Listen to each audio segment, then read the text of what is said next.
ಸರ್ವರಿಗೂ ನಮಸ್ಕಾರ. Welcome to my YouTube channel.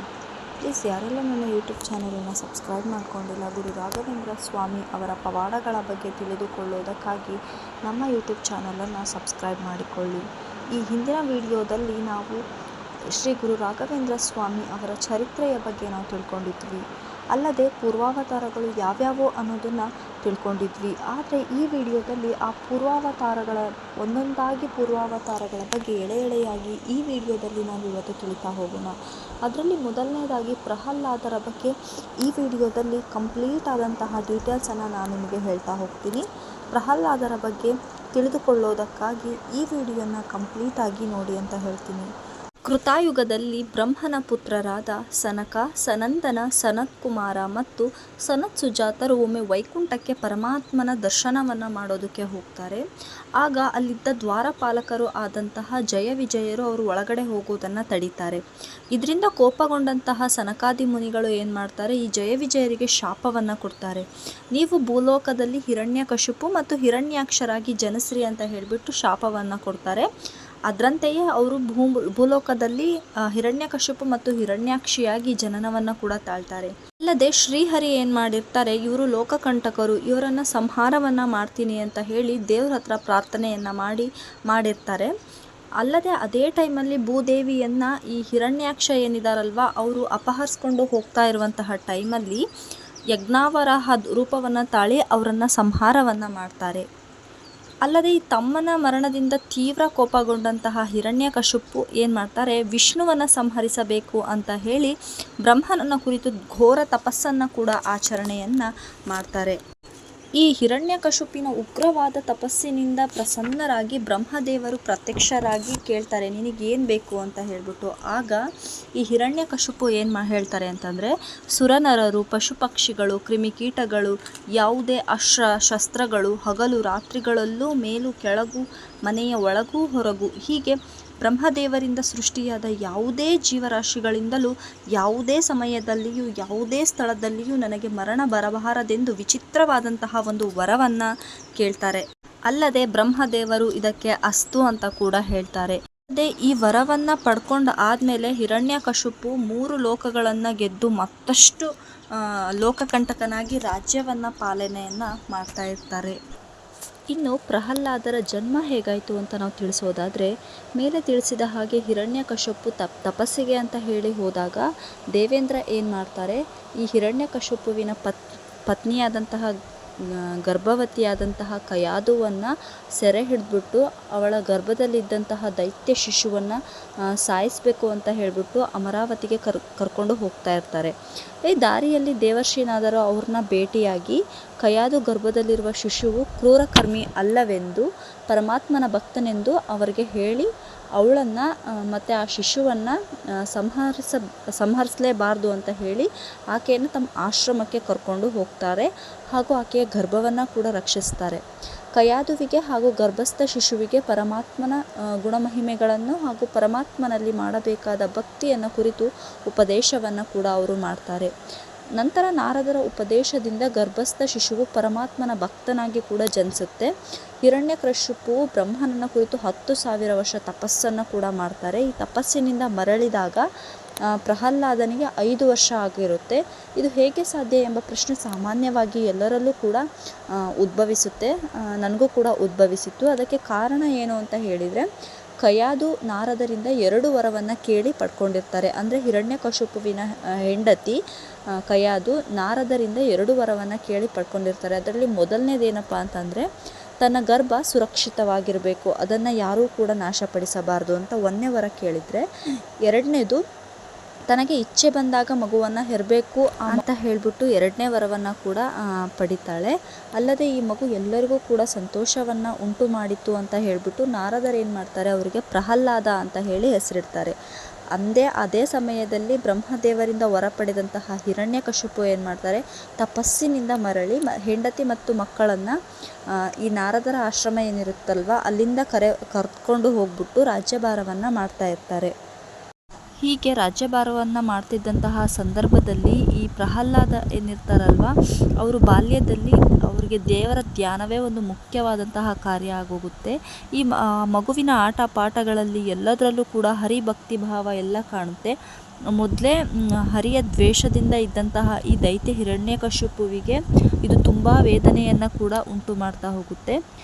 ಗುರುಕುಲ ವಾಸದಲ್ಲಿ ಗುರುಗಳ ಬೋಧದಿಂದ ಸುಧಾರಿಸಬಹುದೆಂದು ಯೋಚಿಸಿ ಗುರುಗಳಾದಂತಹ ಚಂಡಾಮರ್ಕರ ಬಳಿ ಪ್ರಹ್ಲಾದನನ್ನು ಕಳಿಸ್ತಾರೆ. ಆದರೆ ಅದು ಕೂಡ ಯಾವುದೇ ರೀತಿ ಯೂಸ್ ಆಗೋದಿಲ್ಲ. ಈ ಗುರುವಾಸದಲ್ಲಿ ಪ್ರಹ್ಲಾದ ಗುರುಗಳಿಗೆ ವಿಧೇಯನಾಗಿರ್ತಾರೆ, ಅಲ್ಲದೆ ಗುರುಗಳು ಹೇಳಿದ್ದನ್ನೆಲ್ಲ ಕೂಡ ಕೇಳ್ತಾ ಇರ್ತಾರೆ. ಆದರೆ ಅವರೇನು ಉಪದೇಶ ಮಾಡ್ತಾ ಇದ್ರಲ್ವ, ಅದು ಯಾವುದೂ ಕೂಡ ಅವನಿಗೆ ರುಚಿಸ್ತಾನೂ ಇರಲಿಲ್ಲ, ಅವನ ಮೇಲೆ ಯಾವುದೇ ಪರಿಣಾಮ ಕೂಡ ಬೀಳ್ತಾ ಇರಲಿಲ್ಲ. ಇದನ್ನು ಏನು ಮಾಡ್ತಾರೆ, ಚಂಡಾಮರ್ಕರು ಹಿರಣ್ಯಕಶಿಪುವಿಗೆ ಇದನ್ನೆಲ್ಲ ತಿಳಿಸ್ತಾರೆ. ಇದನ್ನೆಲ್ಲ ತಿಳ್ಕೊಂಡಂತಹ ಹಿರಣ್ಯಕಶಿಪು ಏನು ಮಾಡ್ತಾರೆ, ಮತ್ತೆ ವ್ಯಾಘ್ರನಾಗ್ತಾ ಹೋಗ್ತಾರೆ. ತನ್ನ ಪರಮ ವೈರಿಯಾದಂತಹ ಹರಿಯೇ ಪ್ರಹ್ಲಾದನ ರೂಪದಲ್ಲಿ ಬಂದಿದ್ದಾನೆ ಅಂತ ಹೇಳ್ಬಿಟ್ಟು ಊಹೆಯನ್ನು ಮಾಡಿ ಆತನನ್ನು ವಧಿಸೋದಕ್ಕೆ ಅಂದರೆ ಸಾಯಿಸೋದಕ್ಕೆ ಆಜ್ಞೆಯನ್ನು ಕೊಡ್ತಾನೆ. ಈ ರಾಜಾಜ್ಞೆಯಿಂದ ಪ್ರಹ್ಲಾದನನ್ನು ಖಡ್ಗಗಳಿಂದ ಕಡಿಯೋದಕ್ಕೆ ರಾಜಭಟರು ಪ್ರಯತ್ನವನ್ನು ಪಡ್ತಾರೆ ಮತ್ತು ವಿಫಲವನ್ನು ಕೂಡ ಆಗ್ತಾರೆ.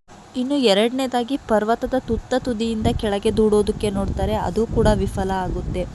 ಮೂರನೇದಾಗಿ ಭಾರವಾದ ಕಲ್ಲನ್ನು ಕಟ್ಟಿ ಸಮುದ್ರದಲ್ಲಿ ಮುಳುಗಿಸ್ಬೇಕು ಅಂತ ಹೇಳಿ ನೋಡ್ತಾರೆ, ಬಟ್ ಅದು ಕೂಡ ವಿಫಲ ಆಗ್ತಾ ಹೋಗುತ್ತೆ. ಇದು ಯಾವುದರಿಂದನೂ ಮರಣವನ್ನು ಹೊಂದದೇ ಇರುವಂತಹ ಕಾರಣ ಜೋರಾಗಿ ಪ್ರಜ್ವಲಿಸುತ್ತಿರುವಂತಹ ಅಗ್ನಿಕುಂಡದಲ್ಲಿ ಆತನನ್ನು ಒಗಿತಾರೆ. ಆದರೆ ಅಗ್ನಿಯೂ ಕೂಡ ಅವನನ್ನು ಸುಡೋದಿಲ್ಲ. ಈ ಪ್ರಯತ್ನವೂ ಕೂಡ ವಿಫಲವಾದ ಕಾರಣ ಭಯಂಕರ ವಿಷಕಾರಿ ಕಾಳಿಂಗ ಸರ್ಪದಿಂದ ಆತನಿಗೆ ಕಚ್ಚಿಸ್ತಾರೆ. ಅದರಿಂದಲೂ ಕೂಡ ಯಾವುದೇ ರೀತಿ ಪರಿಣಾಮ ಆಗಲ್ಲ. ಅದಾದಮೇಲೆ ಮದ್ದಾನೆಯಿಂದ ತುಳಿಸ್ತಾರೆ, ಅದೂ ಕೂಡ ನಿಷ್ಫಲವಾಗೋದನ್ನು ಕಂಡು ಪ್ರಹ್ಲಾದನನ್ನು ರಾಜನಿಗೆ ಒಪ್ಪಿಸಿ ತಾವು ಮಾಡಿದ ಮರಣೋಪಾಯಗಳನ್ನೆಲ್ಲ ಕೂಡ ಅವರಿಗೆ ಹೇಳ್ತಾರೆ. ಆದರೆ ಇದನ್ನೆಲ್ಲ ಕೇಳಿ ಆಶ್ಚರ್ಯ ಮತ್ತು ಮತ್ತಷ್ಟು ಕೋಪದಿಂದ ಹಿರಣ್ಯಕಶಿಪು ಅವ್ರು ಏನು ಮಾಡ್ತಾರೆ ಅಂತಂದರೆ, ತೀಕ್ಷ್ಣವಾದಂತಹ ಕಾಲಕೂಟ ವಿಷವನ್ನು ತರಿಸಿ ಅದನ್ನು ಅವರ ತಾಯಿಯಾದಂತಹ ಕಯಾದುವಿನ ಕೈಯಿಂದಲೇ ಪ್ರಹ್ಲಾದನಿಗೆ ಕುಡಿಸ್ತಾರೆ. ಇದು ಕೂಡ ಪ್ರಹ್ಲಾದನ ಮೇಲೆ ಯಾವುದೇ ರೀತಿ ಪರಿಣಾಮವನ್ನು ಕೂಡ ಬೀರೋದಿಲ್ಲ. ಇಷ್ಟೊಂದು ಕಷ್ಟವನ್ನು ಕೊಟ್ಟರೂ ಕೂಡ ಪರಮಾತ್ಮ ತನ್ನ ಭಕ್ತನಾದಂತಹ ಪ್ರಹ್ಲಾದನನ್ನು ಎಲ್ಲ ಬಾಧೆಗಳಿಂದ ರಕ್ಷಣೆಯನ್ನು ಮಾಡ್ತಾಯಿದ್ರು ಮತ್ತು ಪಾರನ್ನು ಕೂಡ ಮಾಡ್ತಾಯಿದ್ರು. ಅಲ್ಲದೆ 3 ಲೋಕಗಳನ್ನು ತನ್ನ ಭುಜಬಲದಿಂದ ಜಯಿಸಿ ಏಕಚಕ್ರಾಧಿಪತ್ಯದಿಂದ ರಾಜ್ಯವಾಳ್ತಾ ಇದ್ದಂತಹ ಹಿರಣ್ಯಕಶಿಪು ಈ 5 ವರ್ಷದ ಬಾಲಕನಿಂದ ಸೋಲುವಂತಾದದ್ದನ್ನು ಅವನು ಕ್ರೋಧಾಗ್ನಿಗೆ ಇನ್ನೂ ಕೂಡ ತುಪ್ಪವನ್ನು ಸುರಿದಂತಾಗುತ್ತೆ. ಆಗ ಹಿರಣ್ಯಕಶಿಪು ಪ್ರಹ್ಲಾದನನ್ನು ಅವರ ಆಸ್ಥಾನಕ್ಕೆ ದರದರನೆ ಎಳೆತಂದು ತನ್ನ ಕೈಯಲ್ಲಿ ಗದೆಯನ್ನು ಹಿಡಿದು ಜಳಪಿಸುತ್ತಾ, ನಾನು 3 ಲೋಕಗಳಲ್ಲಿ ಹುಡುಕಿದರೂ ನನ್ನ ಕೈಗೆ ಸಿಗದ ನಿನ್ನ ಹರಿ ಎಲ್ಲಿರುವನು ತಿಳಿಸು ಅಂತ ಹೇಳ್ತಾರೆ. ಮೊದಲು ಅವನನ್ನು ಸಂಹರಿಸಿ ಆನಂತರ ನಿನ್ನನ್ನು ಕೊಲ್ತೀನಿ ಅಂತ ಹೇಳಿ ಜೋರಾಗಿ ಆರ್ಭಟವನ್ನು ಕೂಡ ಮಾಡ್ತಾರೆ. ಆಗ ಪ್ರಹ್ಲಾದರು ಏನು ಮಾಡ್ತಾರೆ, ಶಾಂತವಾಗಿ ಸರ್ವವ್ಯಾಪ್ತನಾದ ಶ್ರೀಹರಿಯು ಎಲ್ಲ ಕಡೆಯಲ್ಲೂ ಇದ್ದಾನೆ, ನನ್ನಲ್ಲಿಯೂ ನಿನ್ನಲ್ಲಿಯೂ ಇದ್ದಾನೆ ಅಂತ ಹೇಳ್ತಾರೆ. ಹಾಗಾದರೆ ಸಭಾ ಮಧ್ಯದಲ್ಲಿರುವ ಈ ಕಂಬದಲ್ಲೂ ಇರುವನೇ ಅಂತ ಹೇಳಿ ಕೇಳ್ತಾರೆ. ಯಾರು? ಹಿರಣ್ಯಕಶಿಪು. ಹೌದು ಅಂತ ಪ್ರಹ್ಲಾದ ಹೇಳ್ತಾನೆ. ಹಿರಣ್ಯಕಶಿಪು ತನ್ನ ಎಲ್ಲ ಭುಜಬಲದಿಂದ ಆ ಕಂಬಕ್ಕೆ ಮುಷ್ಟಿ ಪ್ರಹಾರವನ್ನು ಮಾಡ್ತಾರೆ.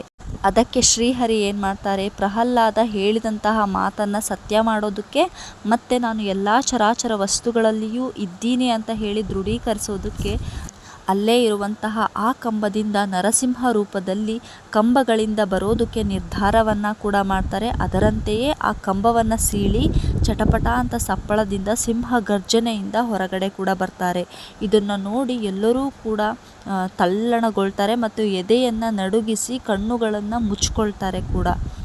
ಆ ಕಂಬದಿಂದ ಹೊರಬಂದಂತಹ ಭೀಕರವಾದಂತಹ ನರಸಿಂಹ ಮೂರ್ತಿ ಏನು ಮಾಡುತ್ತೆ, ಚಂಗನೆ ಹಿರಣ್ಯಕಶಿಪು ಎಲ್ಲಿರ್ತಾನೆ ಅಲ್ಲಿಗೆ ಹಾರಿ ಬರುತ್ತೆ. ನರಸಿಂಹ ಮೂರ್ತಿಯ ವಿಪುಲವಾದಂತಹ ತೇಜಸ್ಸಿಗೂ ಹಾಗೂ ಭಯಾನುಕತೆಗೂ ಹಿರಣ್ಯಕಶಿಪು ಭಯಭೀತನಾಗಿ ಕ್ಷಣಕಾಲ ಸ್ತಬ್ಧನಾಗ್ತಾ ಹೋಗ್ತಾನೆ. ಕೂಡಲೇ ತನ್ನ ಗದೆಯಿಂದ ಮೂರ್ತಿಯನ್ನು ಪ್ರಹರಿಸಲು ಮುನ್ನುಗ್ತಾನೆ. ತಕ್ಷಣವೇ ದೈತ್ಯನ ಕೈಯಲ್ಲಿನ ಗದೆಯನ್ನು ನರಸಿಂಹನು ಕಿತ್ತು ಎಸೆದ್ಬಿಡ್ತಾನೆ.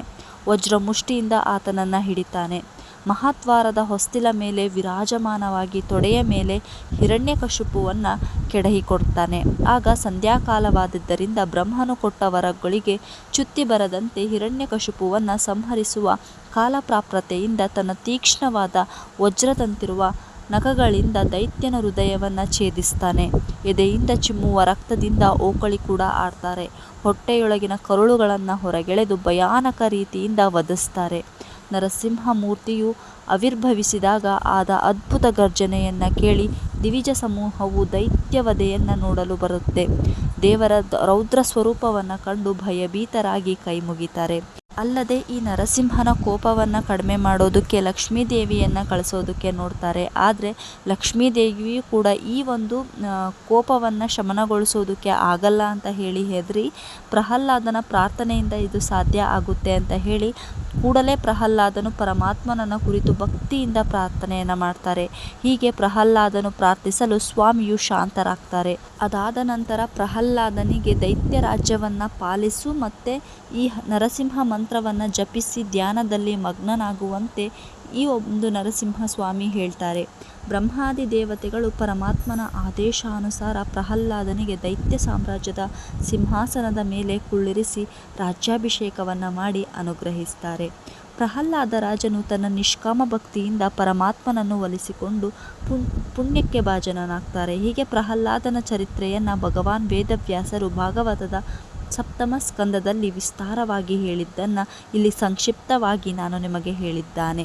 ಪ್ರಹ್ಲಾದ ಅವತಾರವೇ ಶಂಕುಕರ್ಣನ ಪ್ರಥಮಾವತಾರವಾಗಿರುತ್ತೆ. ಇದು ಗುರು ರಾಘವೇಂದ್ರ ಸ್ವಾಮಿ ಅವರ ಮೊದಲನೇ ಅವತಾರ ಪ್ರಹ್ಲಾದ ಅವತಾರವಾಗಿರುತ್ತೆ. ಇನ್ನು ಮುಂದಿನ ವಿಡಿಯೋದಲ್ಲಿ ಶಂಕುಕರ್ಣ ಅಂದರೆ ಶ್ರೀ ಗುರು ರಾಘವೇಂದ್ರ ಸ್ವಾಮಿ ಅವರ ಎರಡನೇ ಅವತಾರವಾದ ಬಾಹ್ಲಿಕ ಮಹಾರಾಜರ ಅವರ ಒಂದು ಅವತಾರದ ಬಗ್ಗೆ ನಾವು ಮುಂದಿನ ವಿಡಿಯೋದಲ್ಲಿ ತಿಳಿದುಕೊಳ್ಳೋಣ. ಇಲ್ಲಿಯವರೆಗೆ ವಿಡಿಯೋ ನೋಡಿದ್ದಕ್ಕಾಗಿ ಧನ್ಯವಾದಗಳು. ವಿಡಿಯೋ ಇಷ್ಟ ಆಗಿದ್ದರೆ ಲೈಕ್ ಮಾಡಿ, ಶೇರ್ ಮಾಡಿ, ಸಬ್ಸ್ಕ್ರೈಬ್ ಮಾಡೋದನ್ನು ಮರಿಬೇಡಿ. ಹಾಗೆ ಮುಂದಿನ ಅವತಾರದ ಬಗ್ಗೆ ತಿಳಿಯೋದಕ್ಕಾಗಿ ಮುಂದಿನ ವಿಡಿಯೋವನ್ನು ಕೂಡ ನೋಡಿ.